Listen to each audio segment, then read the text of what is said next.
ఈరోజు మనము role of folic acid in pregnancy ఏంటో తెలుసుకుందాం. ఫోలిక్ యాసిడ్ అనేది మనం జనరల్గా ప్రెగ్నెన్సీ కన్ఫర్మ్ అయినప్పటి నుంచి 3 మంత్స్ కంపల్సరీగా వాడాలి అని చెప్తాం కదా. సో దాంతో యూజ్ ఏంటి అని అంటే folic acid helps to prevent the neural tube defects అంటాం. అంటే బేబీ యొక్క బ్రెయిన్కి వెన్నుపూస యొక్క ఎదుగుదలకి ఫోలిక్ యాసిడ్ అనేది చాలా హెల్ప్ అవుతుంది.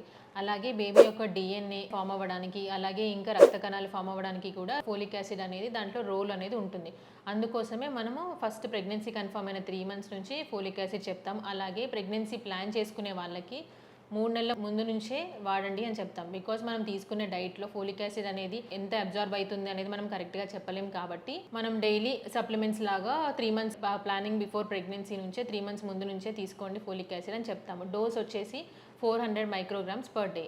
And folic acid rich foods ఏంటి అని అంటే గ్రీన్ లీఫీ వెజిటబుల్స్, ఇంకా బీన్స్, నట్స్లో ఉండొచ్చు. అలాగే ఫ్రూట్స్ ఎలాంటివి అని అంటే ఆరెంజెస్, అవకాడో, బనానా అట్లాంటి వాటిలో ఫోలిక్ యాసిడ్ అనేది ఉంటుంది. Thank you.